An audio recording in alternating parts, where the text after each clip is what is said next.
Good morning, everybody, and welcome to episode 199 of the Ask the Coach show, where PingSkills helps you improve your table tennis.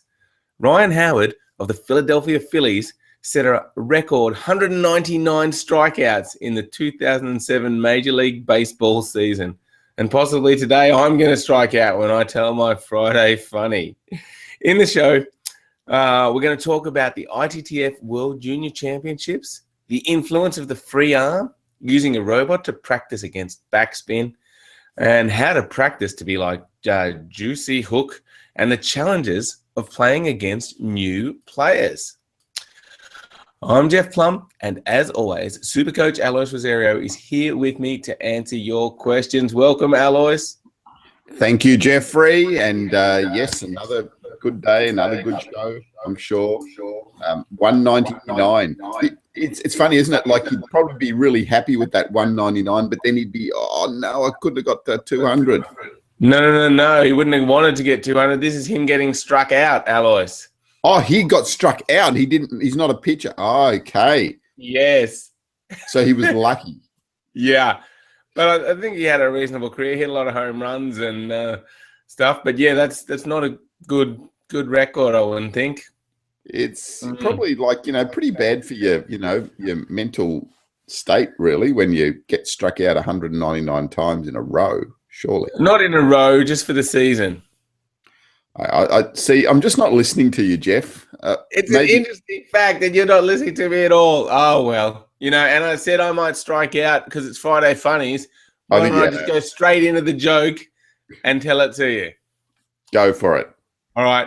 Why don't you see the German national team hiding under table tennis tables? I don't know. Why don't you see the German national team hiding under table tennis tables? Because they're very, very, very good at it.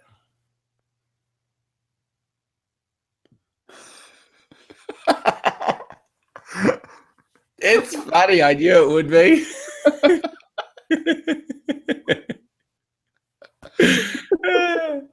They're very good at it, man. You just cannot see them. See, you're getting better, Jeff. All right, Alois. I want to actually talk about yesterday's PingSkills question of the day, because it was, can table tennis become the most popular sport in the world? What do people think? Yeah, we had some mixed responses, a lot of yeses and a lot of courses.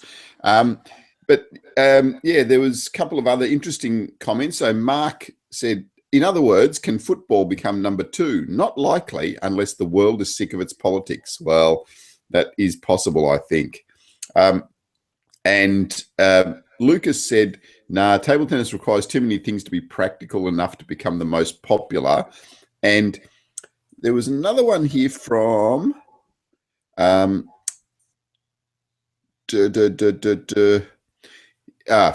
That's it. Fabio said, unlikely, as being so based on relatively intricate physics is never going to appeal to simpletons. Well, like the general public. However, I'm sure it can be made more popular. Yeah. And Dana said, I love the game. I will play for as long as I can, but unless there is big money advertising, it'll never become a major crowd-drawing sport around the world. China may be, but without the major money draw, other countries have soccer, football, tennis, etc., that will always draw more interest. Interesting. And James Williams said, it appears very unlikely that soccer will fall from the most popular sport in the world. For it to become big, we need to advertise the game more, make it enticing for people to want to take it up. So, yeah, interesting comments. And I think I get the feeling that it is becoming more popular and that the world tour is becoming more popular. But maybe that's just because I'm sort of interested in it. But, I think we're, on the right track slowly. That's my thoughts to improving. Can it become the biggest game in the world? Who knows? I mean, China, such a big part of the world, and they love it. So there's some potential, but, things change really slowly. So it's hard to see, like in the next 10 years, definitely not. But Yeah, it's hard to say. I mean, it is now the sport that is has the most countries affiliated with it. So, I think it's up at 222 countries, so maybe as a participation sport, it is pretty close. yes, yes. But in terms of popular and, the prize money compared to, soccer and football and the tennis, we're still a long way off. Yeah, definitely at the top level in the advertising and the money, as people have mentioned. Yeah, we're a long way behind, aren't we? A long way behind the tennises and golfs. Definitely. Yeah, certainly. But yeah, let's see what happens in the next few years. See if we can just, I think you can't just jump up either because we're not ready for that. So I think it's going to be a gradual progression. So, and I think, the Pro Tour is on the right track. That's my feeling. So let's see what happens. Yeah, and the ITTF certainly making some good inroads, I think, with their coverage now. So with ITTV and with their program. So yeah, let's see. Hopefully, 10 years down the track. The only thing, like with ITTV, it seems like you can watch things live, but you can't go back and take a look at old things easily. And I still think they need to, publicize stats more. And that's why, I built this Spinified website, which I don't keep up to date that often, but listing all the results from the Pro Tours. And then it shows who's won against top 10 players and things like that. And I think, and all the tournament results, but it doesn't have videos on there. I think if I could link the tournament results to the videos and show which matches were played and stuff like that, that would be a really popular website and help, people enjoy stats and like the game. I really like the website Crick Info, which has lots of stats on that, and then they have all the matches, and it's really good. But anyway, that's true. Digress. Yeah, and I think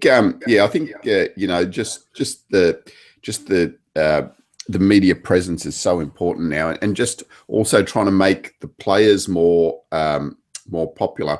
One thing I often think about when I'm doing the On This Day, wouldn't it be great if we had all the birthdays of all the top players, and we could say that today was Samsonov's birthday or whatever. But yeah, that's not easily found, or I can't seem to find that easily. So that would be good. Okay. Interesting, because in Spinified I do have a list of that, Alois. So we might be able to work on that. Okay, good. Okay, let's move on to today's PingSkills question of the day, which is, who has been the most influential person in table tennis? So jump onto our Facebook page or onto our blog at pingskills.com and let us know who has been the most influential person in table tennis. All righty. So that does bring us, Alois, to this day in history. What have you got for us? Yes, well, the great Sergei Bubka was born on this day in 1963. Now, interested, Jeff, do you remember Sergei Bubka? No. No, yeah. See, it's probably more my generation of people, but yeah, we grew up with Sergei Bubka, the great pole vaulter from the Soviet Union at the time, and then from the representing Ukraine later. But one of the real outstanding sportsmen of that era. He broke 35 world records in the pole vault, and I think 17 outdoors and 18 indoor world records. And he still holds the outdoor world record at 6 meters 15, I think it is. So, yeah, and that was in 19. Let me have a quick look. It was in 1994 or something like that he broke that. So, very long-standing world record, and still holds it. Yeah, really, really interesting character. Only won one Olympic gold medal, and he won 1 year. They boycotted the Olympics. Another year he had an injury. Another couple of years he just bombed out in the finals. So yeah, but I think won 15 how many world titles? Some ridiculous number of world titles as well. So, wow, that is amazing. I do kind of remember him now that you go through some of those things. yeah. Yes. So Very. anyway, yeah, Sergey Bubka. But let me give you a couple of his quotes. I think they were good. Oh, yes, let's hear them. Yep. So I love the pole vault because it's a professor's sport.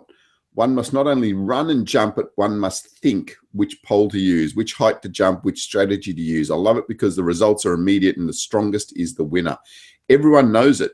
In everyday life, that is difficult to prove. So that's yeah, and I think that's a little bit true about sport in general, isn't it? You know, like it's nice to just have the winner and loser, and you know, clear cut. In life, you know, it does get a bit more complicated. And another one was, my jump was imperfect, my run-in was too short, and my hands were too far back at takeoff. When I managed to iron out these faults, I'm sure I can improve. And that was an interview after he was the first person to break 20 feet or 6.1 meters. So, you know, sometimes things don't feel like they're perfect, but you can still get a good result. There you go. Good quotes. I like it. All righty. Good one. All right. Now, Alois, we're going to talk about the influence of the free arm. What is important to note here? Yeah, and I've been sort of doing a little bit of thinking about this and, you know, experimenting or, you know, watching a couple of players in particular that have led me to thinking much more about the position of the free arm. You know, I don't tend to put a lot, or haven't tended to put a lot of emphasis on where that free arm is for players when they're playing and when I'm coaching them. But couple of players in particular on the backhand side, I've found now that just by getting them to raise their free hand, it alters their hitting position of the ball as well. So when their free hand's down lower, they tend to hit the ball from lower. When they get the free hand up, they tend to hit the ball from a little bit higher, which adds a bit more safety to their blocking. So both these players have good forehand technique, and on the forehand they tend to keep their free arm up, but on the backhand they tend to drop their free arm, which causes them a few problems on the backhand. And you know, just by altering that positioning with the free arm, they have tended to improve their backhand pretty quickly. You know, and yeah, I mean, we've often talked about the balance factor of the free arm, you know, and keeping it here. But I think also the height of the free arm does help a little bit. I've been trying to watch some of the better players and just watch their hitting position in relation to their free arm, you know, whether when they are hitting the ball from higher, their free hand's up higher and lower. And it seems to be, I haven't really been able to watch enough slow-mo stuff, but it's probably something that you need to just have a bit of a look at as well, and just see if you can spot some differences with the better players.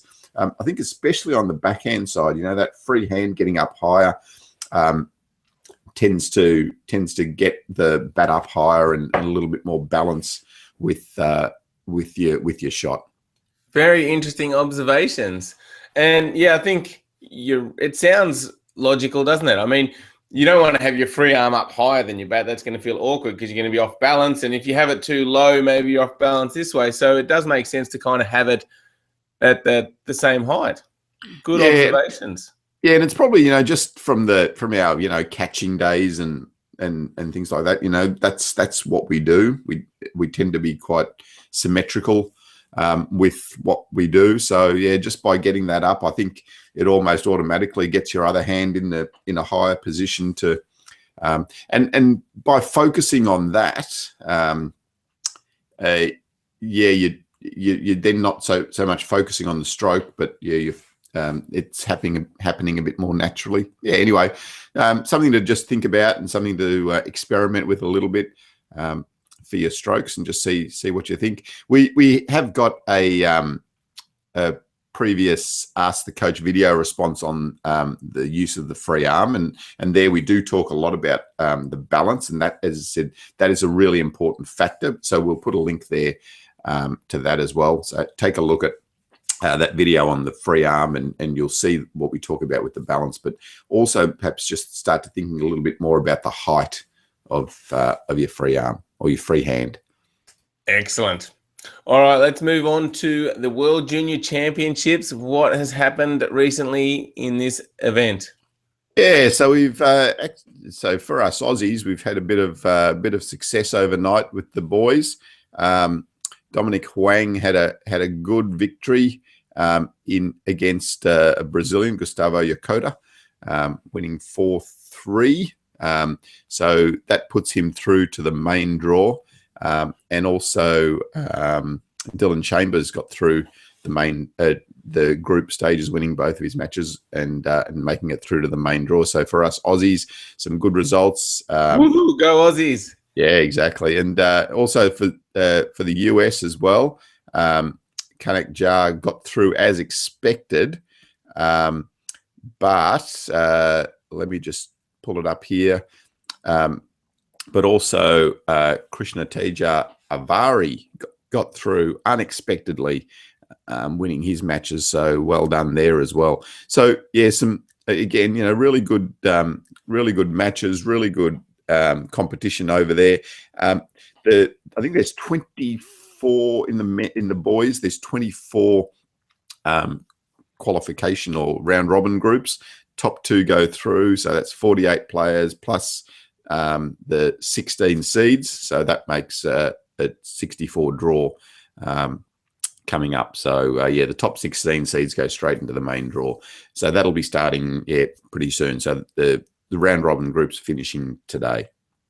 Excellent. All right. So don't forget to jump onto the ITTF website and click on the ITTV link if you want to see some of that action. All right. Let's get on to some questions, Alois. First up from Abhinav. He says, I played with my robot on a heavy backspin setting. When the ball was long, I found it hard to topspin. The ball stopped on the table. The same happened when I set it to do short serves. They were falling short of my reach. Is that amount of spin real? Yeah, that's it's interesting. I mean, those robots can generate a ridiculous amount of backspin on the ball. I don't think it is really, real as far as what is normal in a game, but it can teach you a few good things. By having that much backspin, it can just really get you to feel what you need to do with your racket on that heavy backspin. So tilting your bat right back, and also just perhaps lifting the ball a little bit to get it up and over the net can help. The other point you talk about, out of your reach, and that's a really important one. So I find that often with the backspin ball, firstly on the top spin, the players tend to hit the ball out in front of them because they're not quite seeing how much backspin's on the ball. So the backspin will make the ball stop and prop, and it won't come through to you. So you need to get really close to the table. Make sure that you get your legs really close in, both legs in nice and close. And if you're a right-hander, even try to get your your left leg, a little bit under the table. So, if you can get really close and under the table like this right here, and then make that forehand topspin is a little bit easier. On the short push, then you're talking about your right leg coming right under the table. So get that as far under the table as you can. So again, that you can reach in really close and get your nose close to the ball, and it's easier to counteract that heavy backspin ball that's just going to stop on you and almost sit up close to the net. So right. Getting close is really important. Yeah, great tips there, Abhinav. Try out those suggestions from Alois and let us know if they help you out. And I don't know a lot about robots, Alois, but I guess there's different settings of the amount of spin, and it's probably good to practice on the different amounts of settings just to get used to variations of spin. Yeah, it is. It's good to just vary it, and I mean, it's always interesting, isn't it? Everyone with a robot cranks it up to the fastest speed sometimes, and just to see how fast the ball's coming and see if they can react. And also, yeah, everyone cranks it up to the maximum backspin or the maximum topspin just to see what it's like. So yeah, it's always nice to explore those different possibilities. But whether it's real, you're probably not going to get a heavy backspin ball that often unless you're playing the great Brian Berry. Indeed, that Brian Berry can he get some backspin? All right, let's move on to Kamal, who says, I started table tennis last year. I have 20 hours training time in a week. I have a forehand and backhand drive, a forehand and backhand chop, and a forehand topspin. But I want to be a chopper like Juicy Hook. What is your advice, coach? If you like it, do it. So if you feel comfortable chopping, and if you like playing as a chopper, definitely do it. Such a good game to play. It's it's a free game. It's yeah, you can put a lot more energy into it. There's a lot more running. There's a lot more jumping around the court. So yeah, if you enjoy chopping, definitely do it. And for me, I love watching choppers. I want more choppers around because it's so entertaining. I mean, watching Juicy Hook play, any of the top level players is just beautiful. Yeah, certainly is. And 20 hours training time, that's a lot, Alois. So plenty of potential there. We have a video on match strategy on playing as a chopper. So I think it's probably for premium members, but I'll put a link up on the show notes. Any advice on training to be a chopper? Yeah, so I mean, the couple of things. One is make sure you just get that consistency of your stroke. One of the real advantages of being a chopper is that you are putting a lot of balls back on the table. So that's the first thing. Don't try to, chop the guts out of the ball to start off with. Just develop the consistency of the stroke and get that ball back on the table as often as you can. Footwork is also important. The footwork that we need to practice with the chopping is more of the triangle footwork. So you're practicing close to the table, but then you're also moving out this way for your backhand chop and out this way for your forehand chop. So practicing that triangular motion. So you can even do a short ball, a forehand chop, back in for the short ball, or go the other way. Or just go in and out both ways. So that sort of in and out movement is important for the chopper as well, and then the being back away from the table as well. Excellent. All right. Good luck, Kamal.